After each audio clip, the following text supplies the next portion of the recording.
Senator Cory Booker of New Jersey, as he was livid, frankly, after listening to South Carolina Senator Tim Scott doing the contentious discussions over voting rights. Well, today he and I got a chance to talk. We talked about that particular bill. We also talked about what's going on with the George Floyd Justice Act, what happened, and why nothing happened there, and how should Democrats, what should they be saying to African Americans about what they have gotten done as opposed to the criticism what they have not gotten done.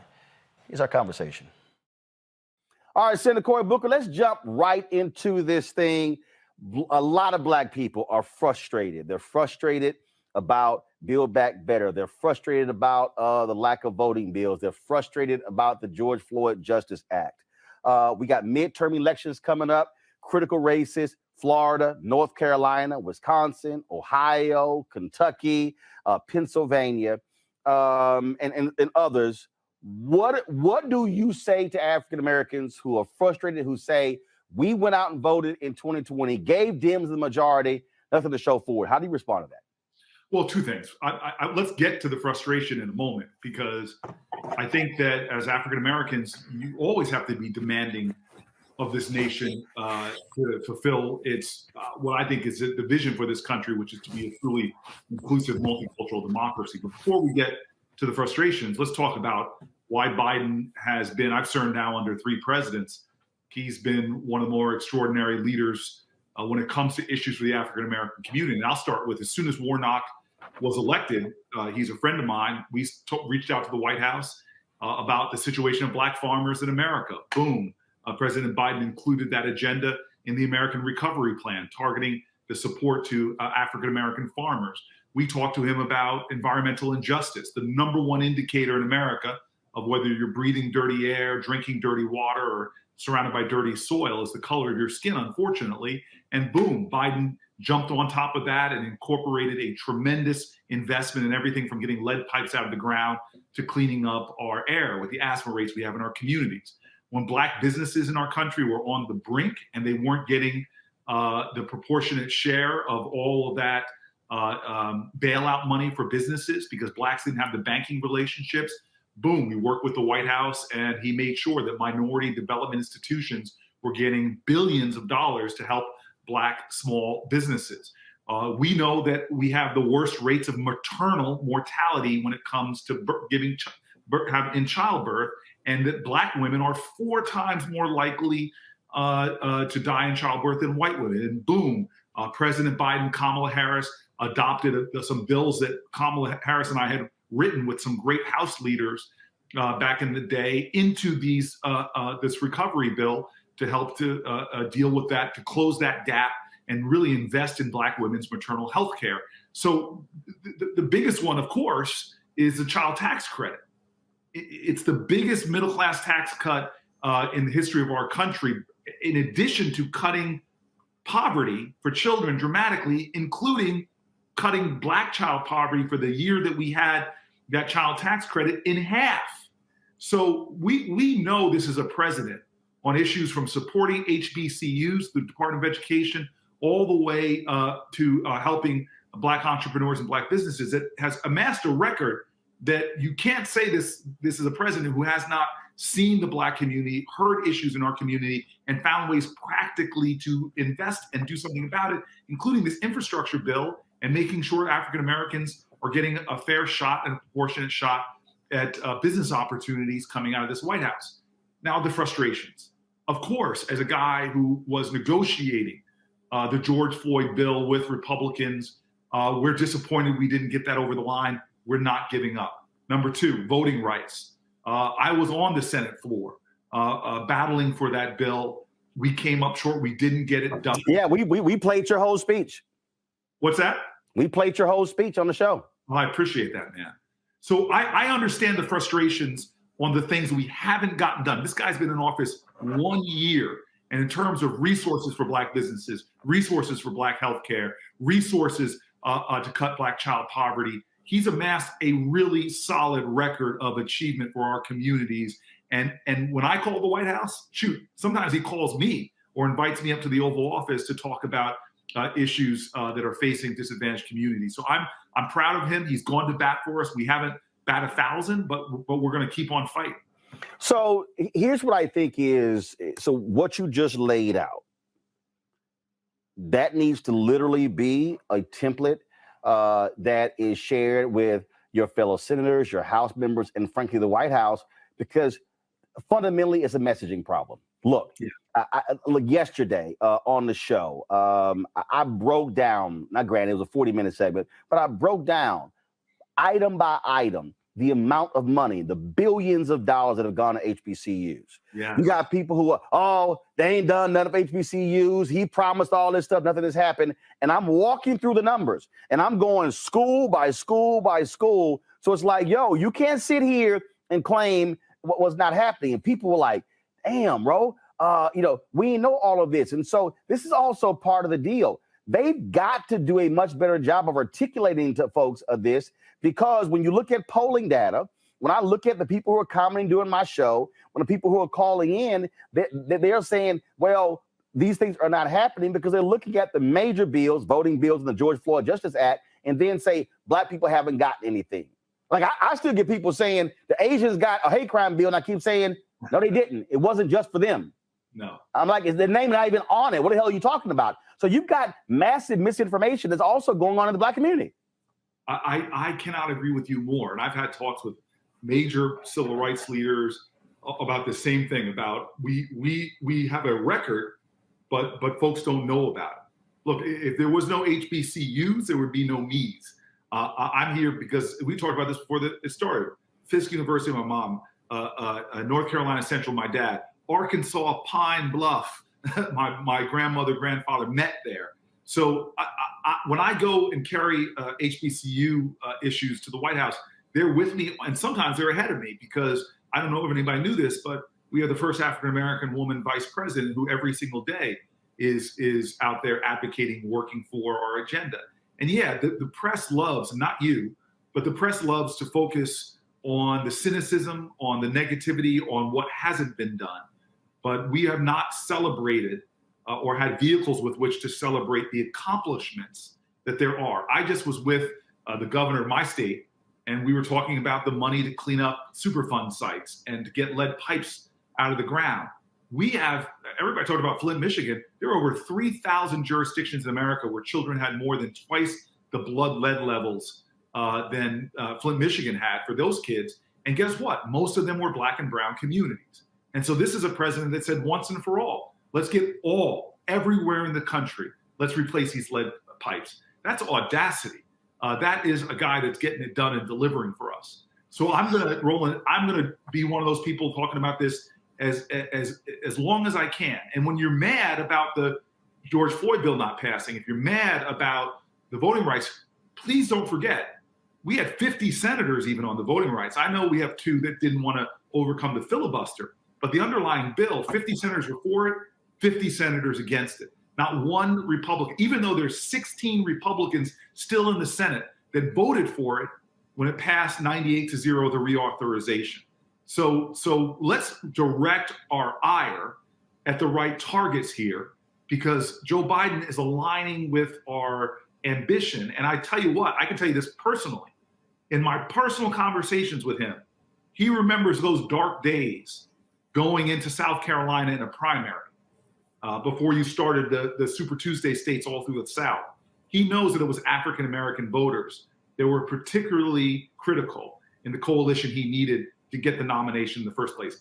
Joe Biden hasn't forgotten our communities. So I got to ask you this here. I was somewhat critical when the George Floyd Justice Act did not move forward. I saw Senator Tim Scott of South Carolina go on face the nation and lay out and say it was a bridge too far what you and other Dems were doing. I thought frankly you went way too easy on him. But I don't know if I'm quite sure you're aware of this. And I have been asking Senator Tim Scott directly now for 3 months. I've been asking his staff. He accused you and Democrats of trying to defund the police by saying that if they don't pass measures, they won't get the funds. Yet Michael Harriot, when he wrote for The Root, actually did a piece last year where he laid out Senator Tim Scott's previous bill did the very same thing. In fact, one of his deputy chiefs of staff is on the record with a quote saying this is the only way we can get this done. I've been asking Senator Scott, texting him for 3 months, saying, can you please explain to me the difference between what you accuse Senate Democrats of doing and your own language? It was the same thing. He will not respond. And so, frankly, I'll be perfectly honest with you. I was simply of the belief that Republicans were never interested in actually getting this bill done, that these other unions went along with it as well. And there was always one thing and another thing and another thing. What happened? Why is it that we do not have a George Floyd Justice bill? What happened? First of all, I'm just going to ignore and put aside the personal issue I have with the fact that you just talked about texting Tim Scott and you don't text me no more. I mean, now that I have your new number, see, I got your old number. Don't even start that. I got your old number that's now going to a staffer. See, don't go there. I wish I could show your viewers. Literally, I checked my cell phone right before the thing started. The last text I got from you, interestingly, January 6th, 1 p.m., right before we got the Capitol got stormed. I didn't see a text here saying, hey, Cory, how are you, man? You okay? Because, see, you're going to go there. You're going to make me do it because your old number, one of your Senate staffers, it says, we're now monitoring this phone. So now I got your number. It was so bad. I went to Ghana in 2019 and wiped out a bunch of phone numbers. It wiped out Rosario's number. I was trying to text her to get your new number. See, I wasn't trying to go there. You're treating me like, you're like, new number, who dis? I wasn't trying to go there. And I DM her saying, yo, can you send me your number? I lost it because I ain't had your new number. But go ahead and answer my question. I'm going to ask you a question. I apologize to your viewers. I just had to get that off my chest because you used to vent to me. And even if you didn't like what I was doing, at least you came to me with it first. Right, and the need for you to wear some real pocket squares. But now I got your new number. Now you're gonna hear from a brother. All right, we'll see. We will see. I'll come back on here and talk about you if you don't text Come me. on. Okay, so to your question is, look, you said I was too easy on Tim Scott. The truth of the matter is Tim Scott and I have partnered together and gotten things done, big things done. This opportunity zone legislation. We wrote it under Obama together. We got it passed under Trump. It has brought billions of dollars of investment to low-income communities, including to HBCU. So I'm not going to personalize things if he and I hit an impasse. But the truth of the matter is we hit an impasse. And it's very frustrating to me because I know Tim Scott has been pulled over by police disproportionately, has stories as a United States Senator. But you cannot do a bill if it doesn't create real accountability. What is real accountability? And I've worked with police. I ran a police department as a mayor. You want to make sure that you have clear standards. There's certain things that should not happen in America anymore. Like for a nonviolent drug offense, barging in somebody's house at 4 o'clock in the morning, like they did with Breonna Taylor. There's certain standards we should not see, like with Eric Garner and those chokeholds. We should ban them. So you want to set standards. Number two is you got to collect data. We still live in a country where officer-involved shootings are not reported to the federal level. So there's no transparency. A community doesn't necessarily know what's going on. And then there's got to be real consequences. When an officer breaks the law, violates fundamental constitutional rights, they cannot be above the law. Nobody can be. And so those were the must-haves for me. And we weren't needing those at the middle there. Now, look, I'm not giving up. And to be frank with you, I know Tim Scott has said the same thing publicly. And this Congress is not over. And I'm still having conversations and discussions trying to move a bill forward. And even with the House of Representatives and my fellow Congressional Black Caucus members. But what bothered me, Senator Booker, is that his most critical and potent accusation was that Democrats were trying to take money back from police if certain things were not done. He literally, a year previously, his bill said the exact same thing. And I just said, Senator Scott, how can you criticize Democrats for the very thing you wanted to do a year earlier? I said, it's on the record. Your own deputy chief of staff said it.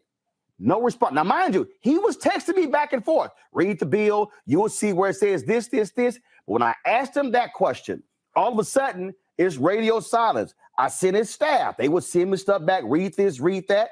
When I asked him that question, it's like I can't, he won't even answer that. And again, it just bothers me because September 30th, I sent him the text, October 27th, on Wednesday, no answers. And so for me, it's hypocritical to trash Dems saying y'all wanted to pull back funding if changes weren't made, when that's literally the exact same thing he wanted to do a year earlier. And I'm saying, what changed? And I can't answer for him, man. You're gonna have. I negotiated a bill that the FOP supported. This is the Fraternal Order of Police, the largest police union in our country. They represent the majority of police officers in America. We were able to come together on a bill, and we could not get. And elements of that were definitely from the bill that Tim Scott originally put in as a parallel to the George Floyd bill, and we could not get it done. So he's going to have to answer your questions when you talk to him. I tell you what I stand for. I've been consistent through this whole process, and I'm not giving up on getting something done. A last question for you. I know you have to go here, and that is Build Back Better didn't move forward. You can't get over the end of the filibuster, even for the carve out for voting rights. And then, of course, Manchin is all over the place, even on that. There was a lot of things in that bill for HBCUs. And so what's now going to happen? The president has said we might have to break things up. Are we going to see multiple bills now being advanced? What's the framework? What does it look like? And what should African Americans, those who are watching and listening, what should they be doing when it comes to their own 2 United States senators based upon where they live? Well, so this is and I don't want to make a prediction, but this is what I believe is going to happen. We will get things passed. The question is how much? Because there's too many things that are in Build Back Better that once you start really talking about them, like lowering prescription drug costs. I mean, insulin costs in our country, and again, diabetes disproportionately prevalent in the Black community. People are not even having to ration their insulin because they can't afford it. We are going to succeed in doing things like bringing down those drug costs. So we're going to get some things done that are going to help all of America, including and in particular Black America. I just don't know how much we're going to get done. But you're right. The strategy now is to pull things out that on the face of them, people can't argue with affordable childcare. It's insane that we have a nation where in about half of our states, the cost of childcare is more expensive than tuition at the state college. So there are some things that America wants on both sides of the aisle that we're going to try to pull out of the bill. So people aren't thinking Build Back Better, $1 trillion. No, they're going to start thinking this policy, I am for it. I see it as an investment in our country. I see it as an issue to bring costs down for Americans. And that's really what I'm going to start pushing. And by the way, for me, that goes with voting rights as well.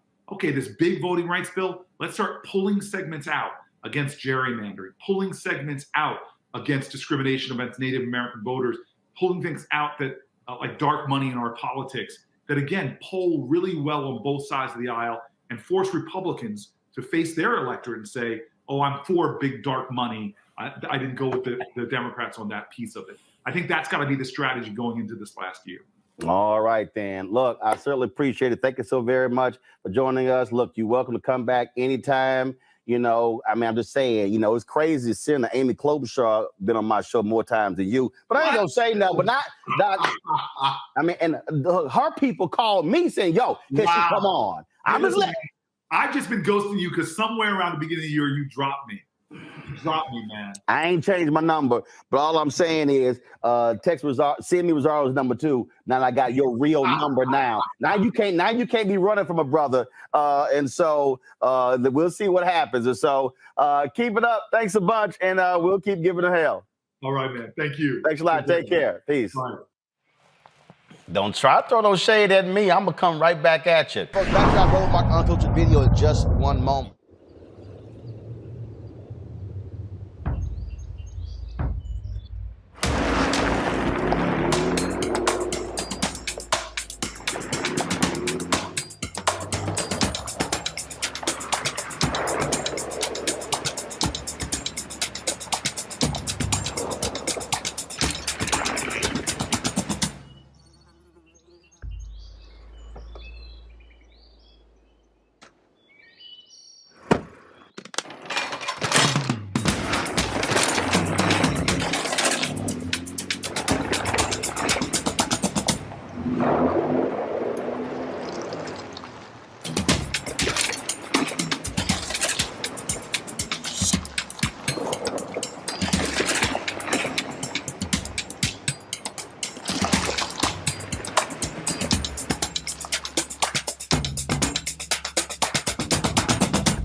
time to be smart.